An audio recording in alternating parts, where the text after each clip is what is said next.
مش طبيعي الوضع برمضان. الواحد ما احنا بيعرف. 9 طلاب طيب. هسه. ما أنا بس شايفة. المشكلة انتوا تعب عليكم، يعني مش بتلحقوش تناموا ولا انتوا صاحيين على الحصص. مزبوط.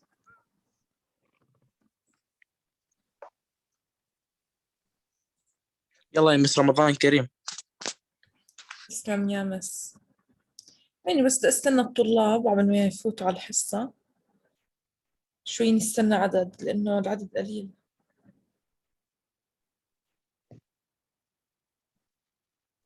مش هسه هو انا اتوقع انه هيك، يعني دائما ممكن لل 15 نوصل بس.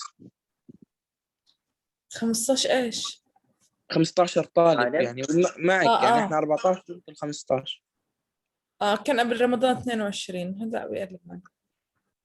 يعني هيك يعني تقريبا يا ما بزيد. ركان، يعني يا ركان، يعني قبل رمضان كان أحسن الأعداد، ما كان يطلع 22. 22 هم لا بيزيدوا ولا بيقلوا. والله مم. يعني قلوا شوي على رمضان. دانيال ليش بأكاونتين داخل؟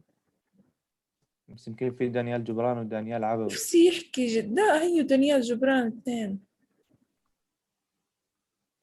تعب حالك وداخل من أكاونتين. احكي طب على اللي رجع شارك زي شربل. شربل ما بسكت أخوه، نفسي يسكت شربل.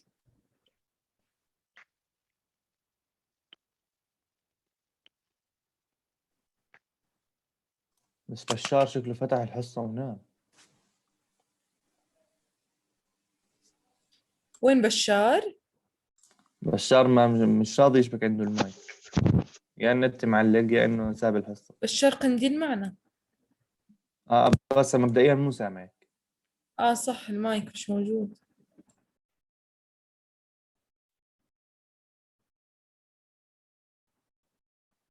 طيب شباب خلينا نبلش. طيب والله مش في تقدم، ما يصيرنا 16 واحد. هي 18، ممتاز. طيب شباب ركزوا معي. اليوم رح ناخد بحر من الأبحر الشعر العربي، وهو بحر الهزج. تمام. هلأ بحور الشعر لنا 15 بحرا. تمام. لكل بحر من هذول الأبحر يا مس له تفعيلات ومفاتيح. يعني مفتاح البحر، ممكن نحكي مفتاح البحر. مفتاح البحر يرمز إلى تفعيلات البحر. تمام. مفتاح البحر يرمز إلى تفعيلات البحر. طيب خلينا نشوف كيف. هلأ بحر الهزج بحر يتكون من 4 تفعيلات. تمام. يعني 4 تفعيلات، كل شطر شباب تفعيلتين، كل شطر تفعيلتين. إذا بتلاحظوا هون عندي مفاعيل مفاعيل مفاعيل مفاعيل. هلأ هون عندي بيت الشعر، هذا الشطر الأول وهذا الشطر الثاني. إذن هون الشطر الأول بتكون من تفعيلتين، وهون الشطر الثاني بتكون من تفعيلتين. يعني في كل شطر تفعيلتان.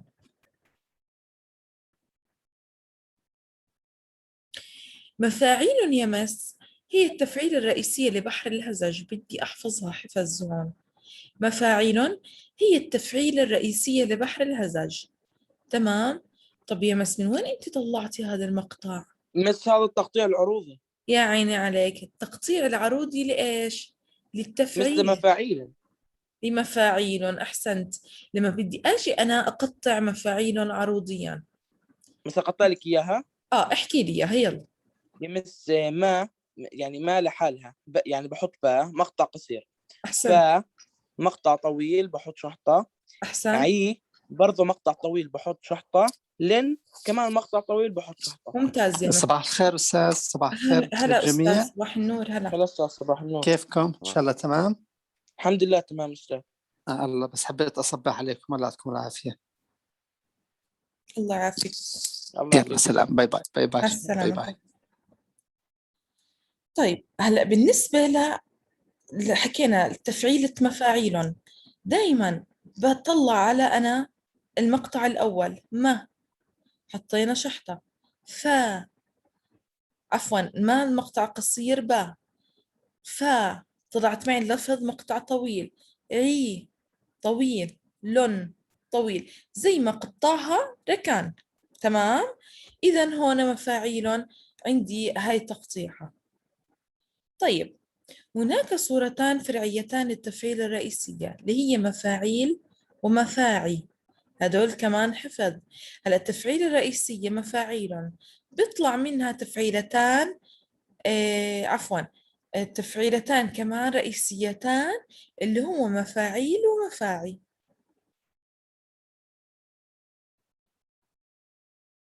تمام. هلا هاي التفعيلة يا مس الرئيسية بيطلع منها تفعيلتان ثانويتان يعني فرعيتان.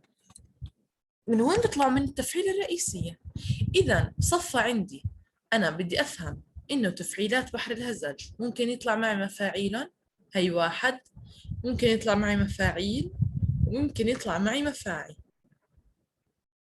وكل واحدة تقطيعها أمامكم يا مس. هاي بدها حفظ منكم، جهد منكم تحفظوه. وانتم من خلال الممارسة بتصيروا تعرفوا انه والله اللي ببلش بشحطة بمقطع قصير وثلاث طويل هاي مفاعيل، اذا بحر الهزاج. تصيروا من خلال الممارسة تعرفوا لحالكم بدون حفظ. دائما اذا بدي اقطع البيت وبلش بمقطع قصير وثلاثة طويل، اذا هذا بحر الهزاج. تمام. هنا في ملاحظة على الطالب حفظ جميع تفعيلات البحر. دايما يا ما راح تعرف إلا لما تحفظ. هاي بحكي لك. طيب، مفتاح بحر الهزاج هو على الأهزاج تسهيل مفاعيل مفاعيل. هون على الأهزاج تسهيل، لو بدي أنا أقطعها لل أهزاجي تسهيلو، بيطلع معي تفعيلات يمس مفاعيل ومفاعي ومفاعيل. تمام. بيطلع معي هاي التفعيلات لو بدي أقطع أنا مفتاح البحر. هلأ ممكن يجيك بالامتحان سؤال أعطيك مفاتيح لعدة أبحر، ما هو مفتاح بحر الهزاج؟ بدك تحكي على الأهزاج تسهيل ومفاعيل ومفاعيل، تختار هاي النقطة. تمام. هلا في عندي هون كمان ملاحظة، مفتاح البحر يساعد على تذكر الوزن. انت هلا لما تحفظ على الأهزاج تسهيله، باجي بدي أقطعها، هذا بيساعدك إنك أنت تطلع التفعيلة الرئيسية، تتذكر الأوزان لحالك، وزن التفعيلة. تمام. تتذكر وزن التفعيلة. يس. خليني ناخذ هلا مثال ورح تشوفوا كيف. نيجي للمثال الأول. كفى، خليني كفى ما كان من هجر وقد ذقتم وقد ذقنا. تمام. لما باجي أنا بدي أنا أقطع هذا البيت تقطيع عروضي، أول إشي هاي الكتابة حكيت لكم مش مطلوبة منكم، بس بدي أوضحها عشان في ناس لسه شوي ممارستهم بالعروض ضعيفة، أما الناس اللي عندهم ممارسة قوية بقطعوا على طول. تمام. كان شو بدك تحكي؟ لا بس كنت أقول لك أقطع يعني أحل. هاي موجودة، الثانية رح أنا أخليكم تقطعوا، هلا هاي موجودة رح أشرحها. طيب شوفوا مس، كفى ما كان من هجر وقد ذقتم هاي ذقتم وقد ذقنا. تمام. هلا بس دال ولا ذال؟ الأولى دال، الثانية دال. هاي دال وهي دال. لا انت حط وتحت على ما قطعتي وقد ضق، يعني هاي هون المفروض في ذال او دال. هلا بزبط. تمام. هلا عندنا فا ما كان من هجر. ليش حطيت نون هنا؟ يمس عشان هاي آخر كلمة تنوين. بالشطر بشبعها. تنوين، لا مش الإشباع، التنوين. ماشي. لو كانت مثلا عندي كسرة بحط هجري، بدام عندي تنوين بحط هجرين. أحسنت. التنوين إيش إحنا من نون. نكتب كتابة عروضية بالنون. نون. وقد ذقتم. إذا هاي دال صح والله. خلص هاي بدنا نحطها دال، بالمعنى ما بتزبط. دال هي الأصح، دال. وقد ذقتم. بس انا بعرف انه ذقتم مش ذقتم، ذقتم. يعني من تذوق الشيء. آه. وقد ذقتم وقد ذقنا، مشبعة وجاهزة. تمام. شو حطيت أنا هلأ؟ المقاطع الثاني بالسطر الثاني، زبطت المقاطع. المقطع القصير طويل طويل طويل، عطول شو بذكرك بهذا الإشي؟ بتفعيلات بحر بحر الهزج. الهزج. دائما أول التقطيع بتبدأ بالتفعيلة الرئيسية. إذا عطول بحط شو هون عندي؟ تفعيلة بحر الهزج، وهي التفعيلة الرئيسية مفاعيل. الثاني كمان طلعت معي مفاعيل. شو نفس الشيء. الأفضل إنك تحط هيك الأفضل يعني عشان تميز تفعيلات. طيب هلا الثاني أيضا طلعت معي التفعيلة الرئيسية في الشطر الثاني. بس اصلا بتذكر مره قلت لنا انت انه كل اربع تقطيعات بوحدة. بحط بيناتهم خط بس فيها يا مفاعل، انه تفعيلة مفاعل، ثلاث مقاطع. بس هاي الأغلب بتكون آخر إشي بتكون. ايوه يعني التفعيلات بتكون بآخر الثانوية. الشطر. هاي التفعيلات الثانوية، بس لما بدي أبلش دائما بتبلش مع التفعيلة الرئيسية بالتقطيع. أنا من خلال التفعيلة الرئيسية بعرف نوع البحر. تمام؟ طيب تمام. إذا تشكل عندي 4 تفعيلات. إذا هذا بحر الهزج. أنتوا راح تميزوا كتير منيح بين بحر الهزج والكامل، لأنه الهزج 4 تفعيلات، الكامل 6 تفعيلات. بس يعني هن بحرين بدنا ناخذ السنة هاي. بس بحرين، الهزج والكامل. بس هذا العروض هاي مش بكتاب المهارات ولا القواعد؟ المهارات آخر وحدة. يعني آخر وحدة من المهارات. أيوة آخر وحدة. بس بحب أعطيها أنا بدري عشان مهمة نلحق، يعني يكون معنا وقت منيح. وقت مريح.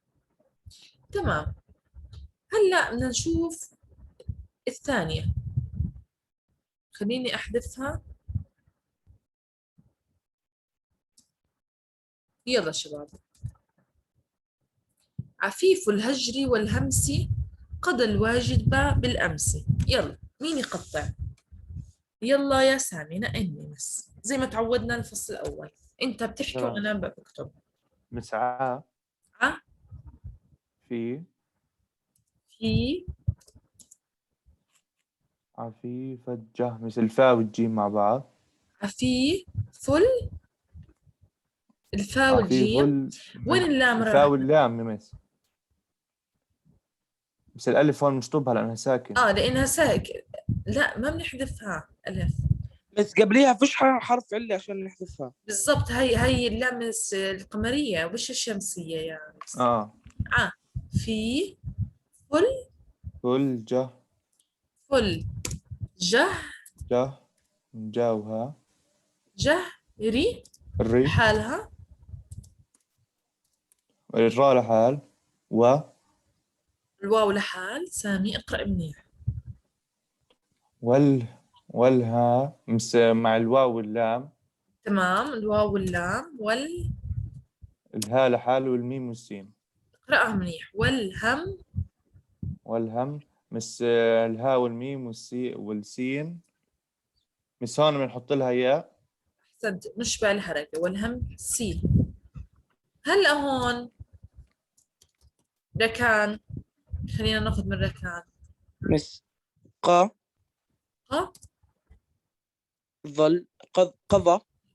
لا أول شيء نفضتها صح. قضل. أحسنت. قضل. ليش طيب لفظها هيك ركان؟ مس حرفين ساكنين هذول. تمام. وحرف علة يليه ساكن، أو ممكن تحكي حرفين ساكنين لا يلفظوا. بس يمس في المخزوش. قضل جب. مس الجيم مع الباء. قضل وجي. جي بو، كل واحد لحال. تمام. الواجبة أم يعني عليك يعني السين ويا بشبحها عشانها اشبع كسرة. الحركة. ممتاز. هلا بدي واحد يحكي لي مقطع. يلا يا غيرهم فيش مشاركة. بس إذا بدك أنا يلا بحكي.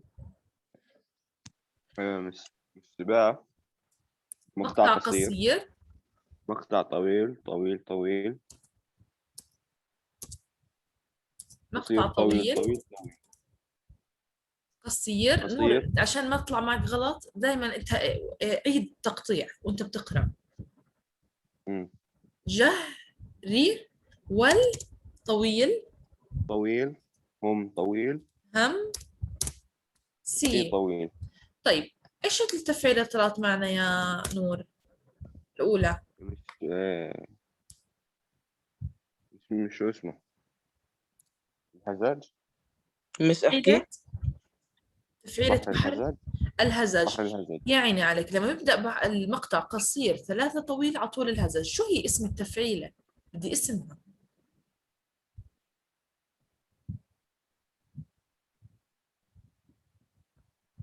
نور أحكي مفاعيل. لك. عارف. مفاعيل. مفعول. اسم مفعول. التفعيلة مفاعيل. هيك بدي أحط. شايفين هاي الزيادة؟ هاي الزيادة اللي بدرسنا اليوم. إنه نسمي التفعيلات. أيضا اللي طلع مس معنا الثانية مفاعيل. يا مس بعطينا حل لما تيجي كلمة مفاعيل لحالها. هلا رح هي بعد هاي. طيب هون كمان عندنا عبد الله ضلك اطلع وانزل. جننتني يا مس. طيب هون عندنا قضاء قطع ولا أيضا. بدك تختاري حدا؟ ضل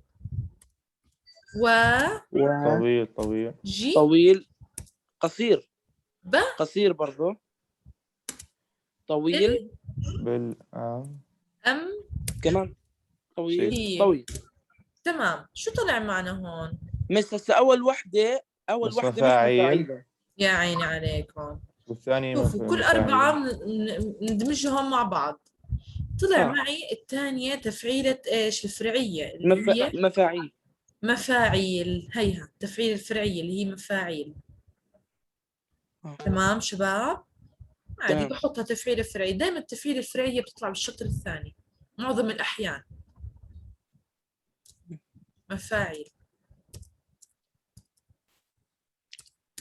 هون ايش طلعت معي؟ التفعيلة الرئيسية مس هون مفاعيل. مفاعيل. مفاعيل. مس مفاعيل بس هذا مفاعيل. الدرس. لا مفاعيل الثانية. مفاعيل. قلنا مفاعيل. تفرق يعني بتفرق باللفظ. تمام شباب؟ طيب تمام.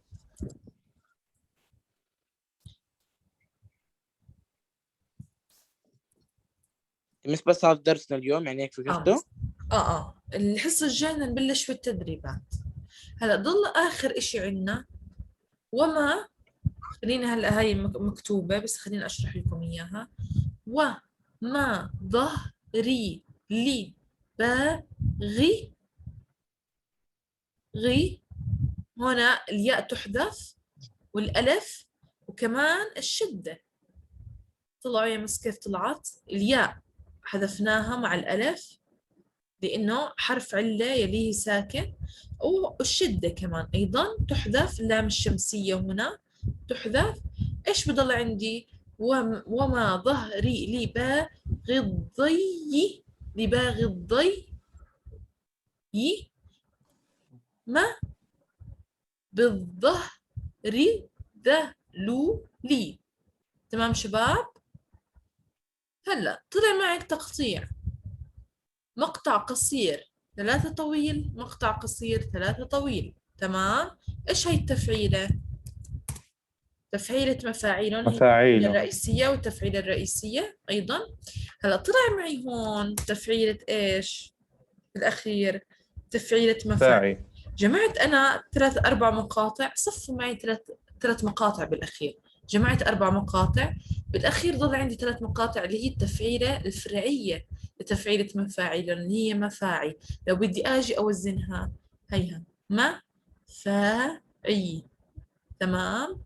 هي التفعيلة الرئيسية الفرعية. طلعت معي التفعيلة الثانية.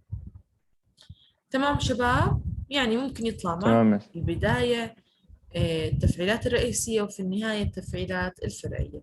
هلا عندنا الحصة الجاي تدربوا لي يا مس على تقطيع التدريب الرقم 1. تدريب رقم 1 تمام؟ أي صفحة؟ بس اشوف لك. بس شوف لي عشان أعطي الطلاب أي صفحة رقم أي صفحة. يلا مس. 61 مس.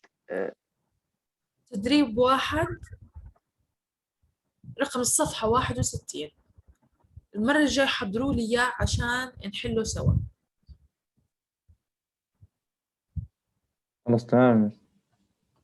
تمام يا مس. هلا راح